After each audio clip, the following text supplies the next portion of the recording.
செய்திகள் தொடர்கின்றன. இந்தோனேஷியாவில் எரிபொருள் விலை உயர்வை கண்டித்து ஜனாதிபதி மாளிகை முன்பு ஆயிரக்கணக்கான மக்கள் போராட்டம் நடத்தியதால் அங்கு பெரும் பரபரப்பு ஏற்பட்டது. இந்தோனேஷியாவில் எரிபொருள் விலையும் மின்கட்டணமும் ஒரே நேரத்தில் உயர்த்த அரசு திட்டமிட்டுள்ளதால் அதற்கு எதிர்ப்பு தெரிவித்து பொதுமக்கள் போராட்டத்தில் ஈடுபட்டு வருகின்றனர். நாட்டின் பணவீக்கத்தை குறைக்கவும் பொருளாதார வளர்ச்சி ஏற்படவும் இந்த விலை உயர்வை கொண்டு வந்ததாக அந்த நாட்டு அரசு தெரிவித்துள்ளது.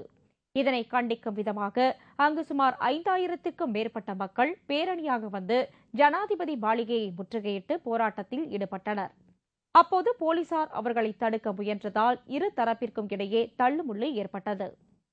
நாட்டில் வறுமை நிலையை ஒழிக்க அரசு எந்த நடவடிக்கையும் எடுக்கவில்லை என்றும் எரிபொருட்களின் விலையை உயர்த்தியது கண்டனத்திற்கு உரியது என்று மக்கள் குற்றம் சாட்டினர்.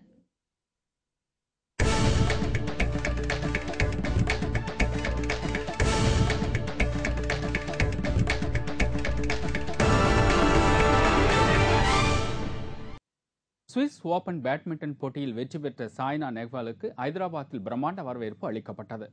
சுவிஸில் நடைபெற்ற ஓபன் பேட்மிண்டன் போட்டியில் உலக அளவில் முன்னணியில் இருந்த வீராங்கனைகளை வீழ்த்தி சாய்னா நேவால் வெற்றி பெற்று இருந்தார்.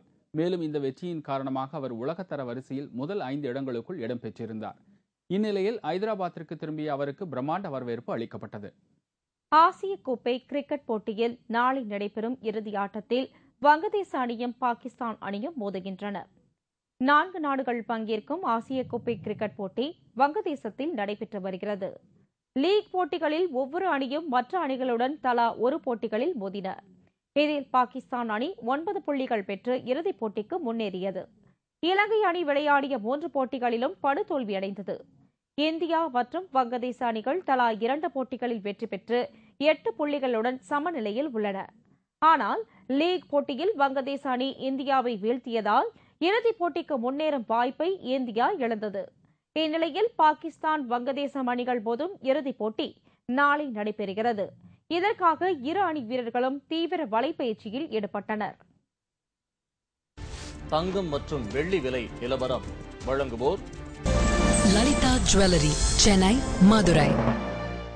இன்று நகைக்கடைகள் வேலை நிறுத்தம் செய்துள்ளதால் நேற்றைய விலையே நீடிக்கிறது. தங்கம் 1 கிராம் 2629 ரூபாய்.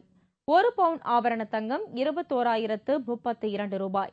24 கேரட் தங்கம் 10 கிராம் 28,115 ரூபாய்க்கு விற்கப்படுகிறது.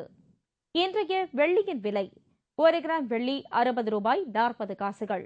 1 கிலோ வெள்ளி 56,395 ரூபாய்க்கு விற்கப்படுகிறது. மீண்டும் முக்கிய செய்திகள். இடைத்தேர்தல் முடிவுகள் பொதுமக்களின் கருத்தை பிரதிபலிப்பதில்லை என்றும் தேமுதிக மக்கள் பிரச்சினைகளுக்காக தொடர்ந்து போராடும் என்றும் கேப்டன் விஜயகாந்த் தெரிவித்துள்ளார். லோக்பால் மசோதா குறித்து விவாதிக்க அனைத்து கட்சி கூட்டத்திற்கு பிரதமர் மன்மோகன் சிங் அழைப்பு விடுத்துள்ளார். கர்நாடக மாநிலத்தில் எடியூரப்பா மீண்டும் முதலமைச்சராகிறார். இன்று இரவோ அல்லது நாளையோ இதுகுறித்து அறிவிப்பு வெளியாகும் என தெரிகிறது. கூடங்குளம் அணுமின் நிலைய விவகாரம் நெல்லை மாவட்டத்தில் பெரும் பதற்றத்தை ஏற்படுத்தியுள்ளது.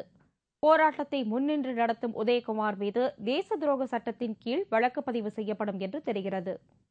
இத்துடன் செய்திகள் நிறைவடைந்தன. மீண்டும் செய்திகள் இரவு 10 மணிக்கு. வணக்கம்.